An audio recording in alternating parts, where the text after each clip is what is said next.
No primeiro episódio do Clube do Vídeo, vamos falar de Boyhood Momentos de uma Vida, um filme gravado ao longo de 12 anos e que é considerado uma das mais longas produções da história do cinema.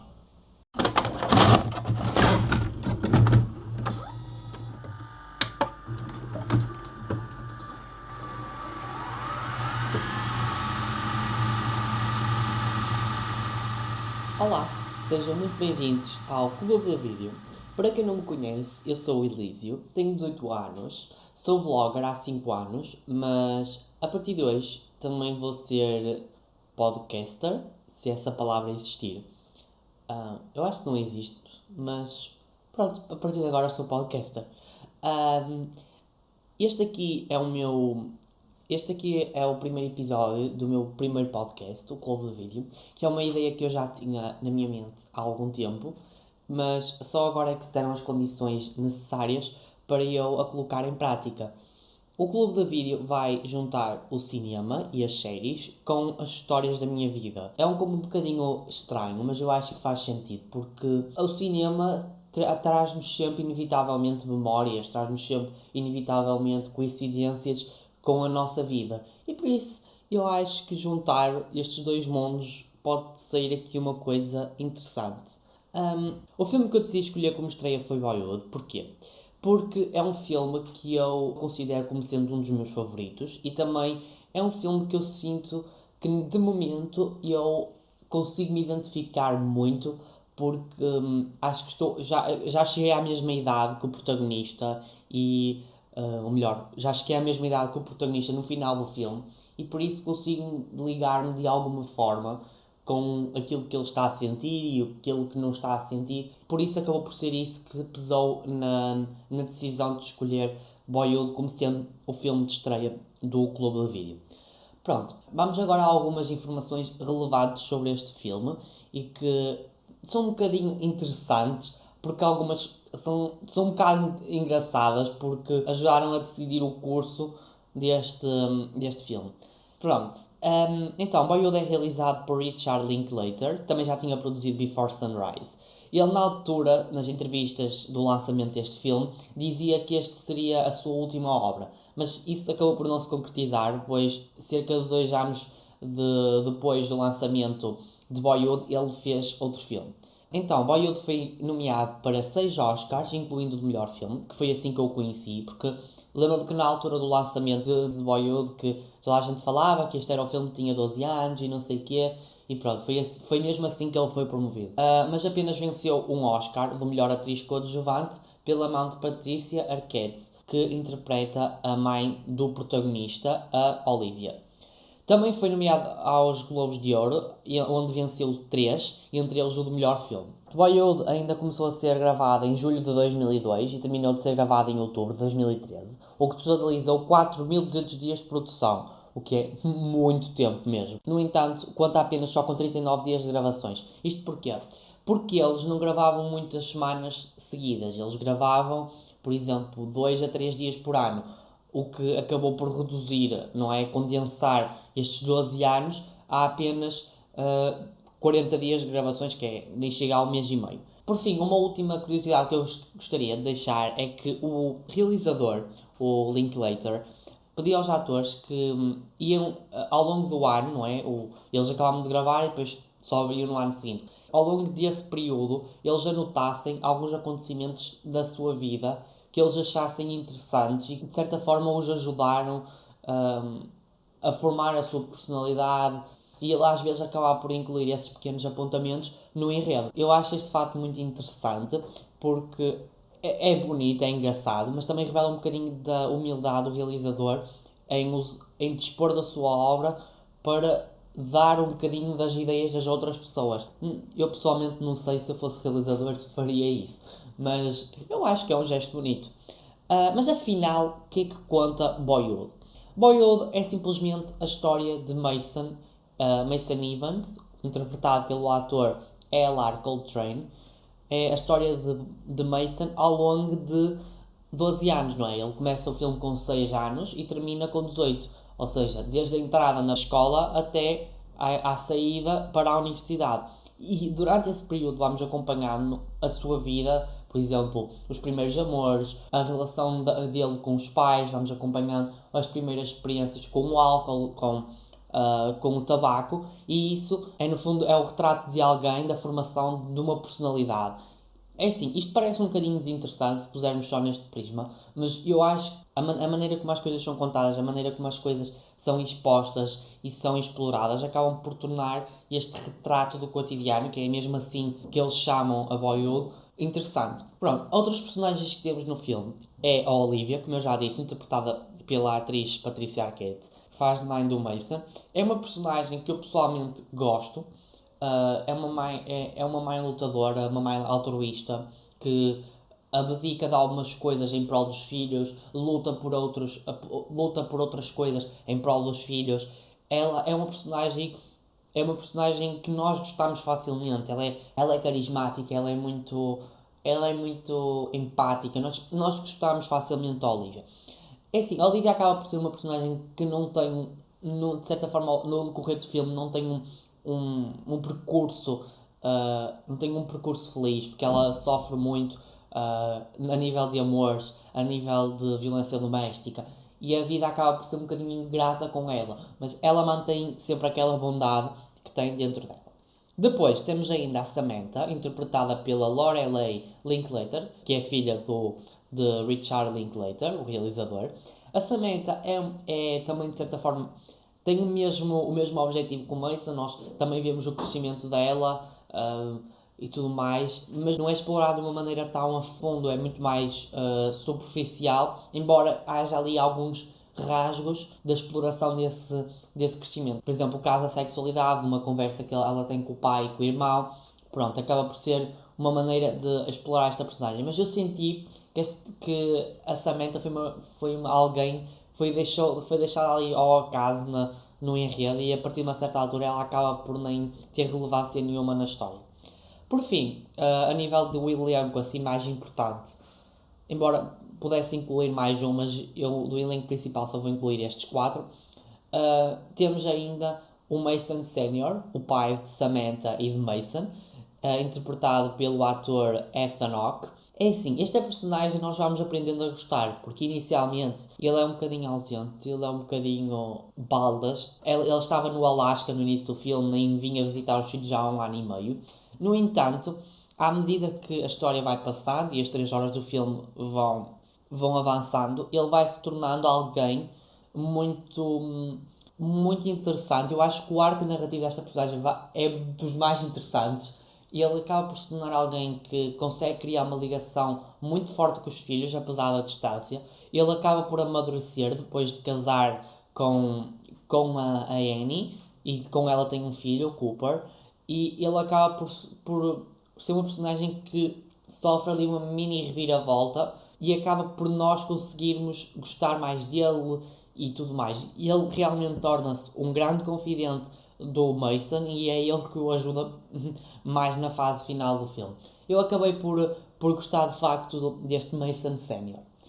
Ainda sobre esta questão da história ainda sobre esta questão da história, eu gostava de falar do final. Eu não vou dar spoiler do final, vou tentar falar dele assim muito genericamente, mas eu quando estava a fazer a pesquisa para este primeiro episódio, que eu gosto sempre de fazer, por exemplo, trazer estas curiosidades, de contar a história, e eu gosto sempre de ver a opinião das outras pessoas sobre este filme.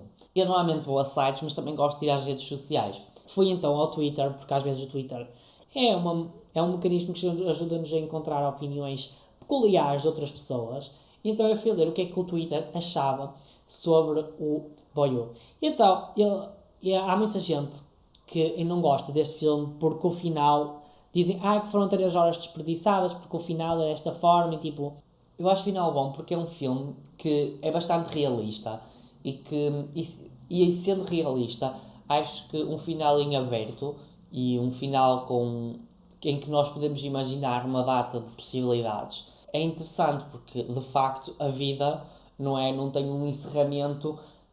Agora fizeste 19 anos e terminou a tua vida a partir daqui, agora vem outra temporada, pronto. Não, eu acho que é assim, Boyhood termina de uma maneira interessante, uma maneira, eu acho que de certa forma filosófica e esperançosa, pois o Mason encontra, pronto, vou dar um bocadinho de spoiler, eu acho que ele, isto é a minha interpretação no final, ele encontra um novo amor e encontra um grupo onde se vai conseguir identificar, algo que tinha sido dito por uma professora minutos antes, que dizia que ele na universidade ia encontrar um grupo com quem ele se identificasse, e eu acho que ele de facto agora encontrou alguém com que se vai identificar. E ele de facto encontra isso, e eu acho que nós acabamos por ter N possibilidades do que é que pode acontecer, se aquilo vai resultar bem, se aquilo não vai resultar bem, e é isso que torna este final interessante. Eu acho que posso concordar em relação ao final ter sido fraco na personagem da Olivia. Porque é como eu já disse, eu gosto muito da Olivia. Acho que até mais do que o Mason eu gosto dela porque ela tem muito power de protagonista, apesar de não ser como o seu filho, mas ela tem muito power de protagonista. Consigo gostar dela e acho que o final dela é um bocadinho triste porque ela acaba sozinha, de certa forma, os filhos saem todos de casa, vão para a universidade, mudam de cidade e ela fica um bocado triste nas últimas cenas que a vemos. Pronto, eu já dei aqui um bocadinho de spoiler, mas pronto, gente, perdoa-me, mas pronto, eu só queria falar isso. Eu acho que podiam ter explorado e ela podia ter encontrado um amor ou algo assim, mas como ela também já teve tanto exar ao amor, nem sei se encontrar o amor seria uma coisa positiva. Mas enfim, eu acho que as críticas a este final são um bocadinho injustas, mas eu percebo porque é que acontecem. Há gente que é fã de finais fechados, e eu pessoalmente não sou às vezes, porque há filmes em que se justifica, mas neste não se justificava mesmo. Eu agora gostava de falar de pontos positivos e pontos negativos que existem em Boyhood. É assim, tendo em conta que é um filme que eu adoro, eu acho que há mais pontos positivos que pontos negativos. Pronto, eu como ponto positivo eu destaco o realismo do filme, que é nos dado pelas personagens, pela fisionomia das personagens e também pelo enredo. A nível da fisionomia das personagens, está relacionado pelo facto de nós vermos o envelhecimento delas, o crescimento, as mudanças físicas, o crescimento do cabelo, o cortar de cabelos. Isso ajuda a que nós tenhamos a noção que o tempo passa, mas sem parecer uma coisa artificial. Como é que eu vou explicar isto? Por exemplo, há aqueles filmes em que se passam, por exemplo, em vários anos. Um passa-se em 1960, depois na cena a seguir temos 1980 e depois temos o presente. Mas nesses filmes, nós sabemos que aqueles são atores diferentes. Não estou a descredibilizar de certa forma, estou a dizer, porque é assim, tendo em conta que é uma indústria que precisa de ter sempre filmes, não é inviável fazer filmes a gravar em 12 anos, mas o que eu quero dizer, ou 10, 12 anos, ou quem diz 10, 5 anos, isso é inviável. Mas o que eu estou a dizer é que este filme consegue ter um realismo nas personagens que outros que se passam em várias épocas na mesma obra não conseguem. Eu gosto disso, pessoalmente, mas entendo que não é. Isso é perfeitamente inviável este filme, assim como há outros que também são gravados desta forma, são uma raridade na indústria. Depois, esse realismo é também nos dado pela história. Isto porquê? Porque as coisas em Bollywood são tratadas de uma certa forma. Não são tratados de forma dramática, são tratados com sensatez, com naturalidade, e isso é bastante importante, porque eu acho que é assim. Há filmes em que se trata as coisas. É assim, eu não gosto de desmerecer outras obras, mas há coisas que eu louvo em Bollywood que não encontro noutros filmes, não é? Ou noutras séries. Eu gosto de Bollywood porque, de facto, eu consigo me identificar com aquela história. Porque na vida real há coisas que não são tratadas com aquele dramatismo todo que muitas vezes faz à volta das questões. Aqui as coisas são tratadas de uma maneira muito real e isso é-nos dado pela maneira como as coisas são contadas, mas também pelos diálogos. Os diálogos são muito reais, não é? Estou sempre a repetir a palavra real, mas eu acho que é de facto mesmo aquilo que caracteriza melhor este filme. E isso é bastante. E isso é muito importante. Por exemplo, eu consigo me identificar com alguns diálogos que houve entre ele e os pais, porque eu próprio já os tive, e isso ajuda-me a integrar melhor no conceito do filme. Outra questão que eu acho positiva neste filme é a abordagem de um tema social bastante importante, a violência doméstica, que é mesmo abordado já no núcleo principal, pois a Olivia casa com Bill, um professor universitário dela, Este Bill inicialmente parece ser uma pessoa bastante carismática, uma pessoa muito engraçada e uma pessoa muito descontraída e tudo mais. Ele tem dois filhos, um rapaz e uma rapariga, que não têm assim muita relevância para o filme, exceto o facto deles passarem alguns momentos com Mason e Samantha. Esta abordagem da violência doméstica é bastante interessante, porque o Bill é alguém que tem um estatuto social, ele parece ser uma pessoa muito simpática e tudo mais, e é assim, isto acaba por ser o reflexo da realidade, porque quantas vezes nós não ouvimos nos jornais, ai, mas ele era tão bom homem, não sei o quê, não sei o que mais. E isto acaba de facto por ser aquela máscara que quem vê caras não vê corações. Ou seja, que alguém que tenha um estatuto social pode, pode ser um agressor e que alguém que demonstra ser forte, a Olivia sempre demonstrou ser uma mulher com garra, mas a Lívia submissa dele. Até se nota pelo vestuário dela. Ela naquele tempo que viveu com Bill, ela adota uma postura mais envelhecida, mais carregada. Eu acho que desse prisma trabalharam muito bem o visual da personagem. E são sequências de cenas muito fortes e eu acho que a maneira como foi abordado foi interessante. Já, no entanto, a maneira como foi resolvido este conflito foi muito apressada e eu acho que podiam ter ido um bocadinho mais longe. Mas eu daqui a pouco vou falar dessas questões de não terem ido mais longe nos pontos negativos. Por fim, o último ponto positivo que eu quero destacar é a questão da banda sonora. A banda sonora é muito importante, primeiro porque tem músicas boas, onde eu destaco a Yellow dos Coldplay e a Hero da banda Family of the Year. São duas músicas que eu gostei muito, estão na minha playlist. Pá, e desde a terceira vez que vi este filme, porque eu acho que das primeiras vezes que eu vi não tinha destacado tanto. Mas pronto, a banda sonora é importante porque ela é o reflexo da época em que se passa o filme. Bom, ele tem uma coisa muito interessante, é o facto de nós não termos a indicação do ano em que se está a passar determinada sequência de cenas. Não, nós não temos essas informações. Nós temos que estar muito atento à mudança de visual das personagens, à mudança de cenários, nós temos que estar atento a esses pormenores. Boyle não é aquele filme de barulho de fundo, é mesmo um filme para estar a assistir ali, que senão perdemos a história toda. E pronto, a banda sonora acaba por ser o caracterizar de uma época. E eu acabo por gostar, porque vai misturando ali vários géneros e vários cantores que tiveram sucesso ao longo dos anos. O facto de misturar vários géneros acaba por ser de certa forma, Pronto, eu acho que esta questão das músicas acaba por ser, de certa forma, parece uma cápsula do tempo, porque nós conseguimos viajar para aquele ano em que aquela música fez sucesso e tudo mais. Assim, algumas destas músicas não devem ter feito propriamente sucesso cá em Portugal, mas provavelmente os americanos que viram este filme, ou pessoas que já visitaram a América, devem conhecer algumas delas. Agora, vamos aos pontos negativos. Eu há pouco tinha dito que às vezes há coisas que não são abordadas da maneira como eu gostaria que fossem abordadas. Não estou a falar da questão das opções de história, porque neste filme não é isso que se trata, exceto o final da Olivia, que eu acho. Pronto, eu gostava de falar da questão dos pontos negativos. E sim, eu há pouco tinha dito que há questões que eu não gosto. Há questões que eu não gosto muito da maneira como elas são abordadas ou como elas são resolvidas. E eu não falo das opções de história, tipo, se o Mason escolheu isto ou se escolheu aquilo. Não, eu falo da questão, por exemplo, de não irem a fundo nos enredos. Há questões que ficam muito superficialmente abordadas. Por exemplo, eu falo da relação de Mason Senior e da Olivia. Eles aparecem juntos essencialmente em três cenas. Uma primeira é quando ele leva as crianças a casa e eles discutem e tudo mais, e ele acaba por ir embora.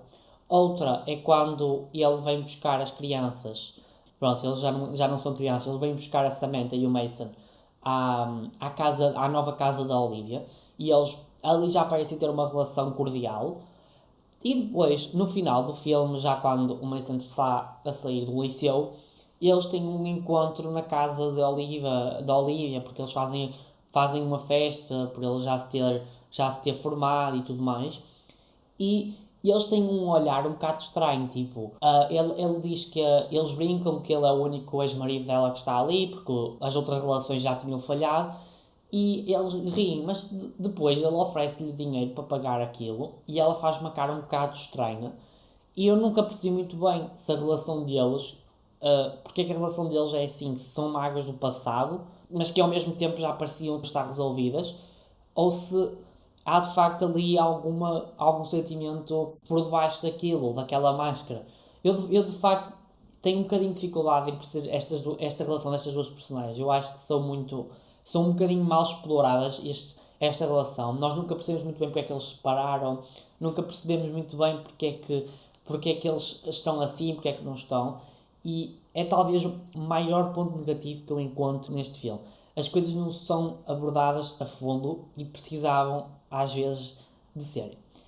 Mas pronto, Boyhood é de facto um dos filmes que eu mais gosto, porque eu consigo me identificar muito com as situações, especialmente numa altura em que eu já tenho 18 anos, já vou a caminho dos 19 daqui a alguns tempos. Boyhood acaba por ser um filme que eu, ao assistir, eu consigo me identificar com aquilo que o Mason está a vivenciar. Não digo na totalidade, porque, por exemplo, a questão da violência doméstica, felizmente eu nunca experienciei. Mas, por exemplo, conversas com os meus pais, conversas com os meus amigos, eu já experienciei e eu consigo rever-me de certa forma. Eu acho que é esse o maior sentimento que o Boyhood tem no espectador. Nós conseguimos sempre, sempre, sempre nos identificar com algum ponto, algum arco narrativo daquele filme. Portanto, eu sem dúvida que recomendo vocês assistirem. São 3 horas muito bem passadas. É uma história que eu não vos vou dizer que é excelente, muito elaborada, que fala de imensas coisas, porque não é.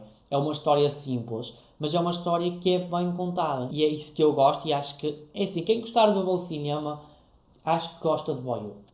Pronto, agora estamos quase a chegar ao fim. Espero que tenham gostado deste primeiro episódio. Eu sei que isto ainda não correu assim tão bem, porque eu acho que ainda tenho que melhorar aqui algumas coisas, porque sinceramente eu ainda estou um bocadinho nervoso, mas eu acho que com o tempo vou melhorando. Não se esqueçam de seguir o Clube da Vídeo no Instagram, que é Clube da Vídeo tudo junto, ou procurem mesmo Clube da Vídeo Podcast que encontram, para lá seguirem as novidades sobre os filmes que vão ser tratados na semana seguinte. Também podem lá também vão descobrir alguns posts sobre sugestões de filmes para assistirem ou séries. Portanto, eu acho que vocês devem seguir para ficarem a par de tudo. Portanto, desejo-vos uma boa semana e até à próxima sexta.